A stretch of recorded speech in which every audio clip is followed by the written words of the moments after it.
In 2013, Noong 2013, ang Biblia ay niribisa at di nagtagal pagkatapos nito, naaprubahan ding ribisahin ang Bibliang Braille sa English at Portuguese. Malaking trabaho ito.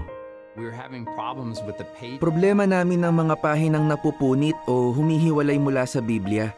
Sinubukan naming palitan ng papel bilang solusyon. May isang brother na bulag din na tumutulong sa amin.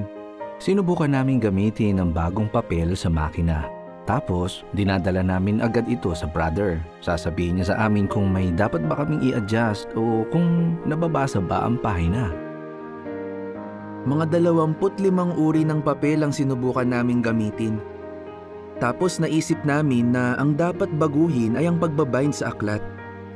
Bilang resulta, 5 beses na naging mas matibay ang aklat kaysa sa dati.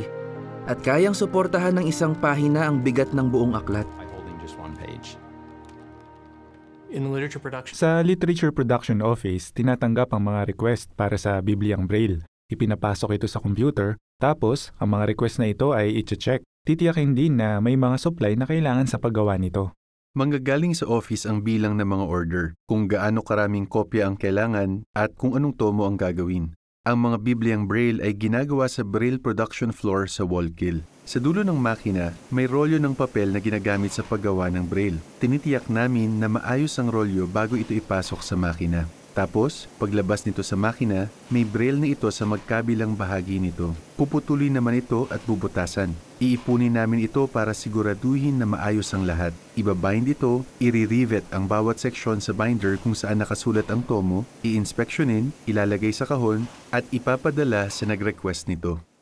Mga 4.5 oras ang kailangan para magawa ang English na Bibliang Braille. May 28 tomo ito. Mga 5 oras at kalahati naman ang kailangan para matapos ang Portuguese na Bibliang Braille. May 32 tomo ito. Hindi namin sinimulan ang paggawa ng aklat sa Genesis kasi gusto namin na makasabay ang mga kapatid sa schedule ng pagbabasa ng Biblia sa kongregasyon sa ating mga pulong sa gitnang sanlinggo.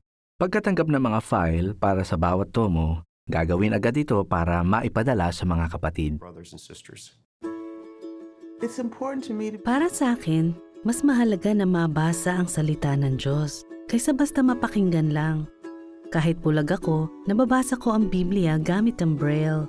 Mas natututo ako sa pagbabasa kaysa sa pakikinig. Mahirap mag-focus kapag nakikinig lang. Pero kapag nagbabasa ako, pwede akong tumigil para magbulay-bulay. Talagang napalapit ako kay Jehovah. Talagang nakatulong ito sa akin kasi mas madali itong intindihin. Maraming bagong features sa Bibliang to na magagamit ko, gaya ng outline. Mas madali nang mahanap ang mga teksto. Meron itong appendice, indice at glossary. Sa panahon ng memorial, mababasa ko ang tungkol sa huling linggo ng buhay ni Jesus. Nagagamit ko ang isa kong kamay sa pagbabasa ng teksto at ang isa pa sa talababa naman. Mas nakakapagkomento na ako sa mga pulong. Halimbawa, sa paghukay ng espiritual na hiyas, laging may pinapabasang teksto sa mga tagapakinig. Ngayong may magagamit na akong bagong Biblia, nakakapagtaas na ako ng kamay para magboluntaryong magbasa. Ngayon ko lang yun nagawa sa pulong. Ang nirebisang edisyon ay nakatulong sa akin na maging mas aktibo sa pulong. Tinulungan ako nitong mahanap ang kailangan ko. Bago ang revision, kapag may bahagi siya sa pulong, gumagamit siya ng brailler.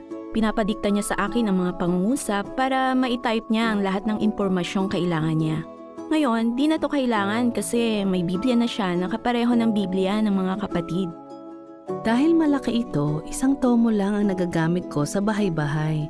Pero ang mahalaga, may madadala na akong Biblia para basahin ang tekstong iminungkahi para sa unang pagdalaw sa buong iyon.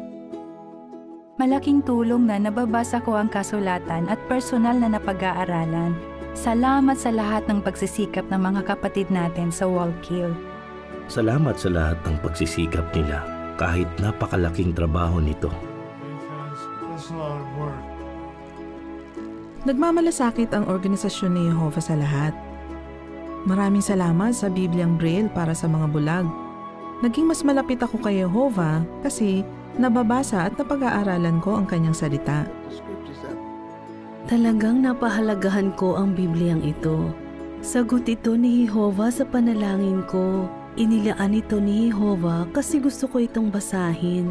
Maraming salamat, Jehovah.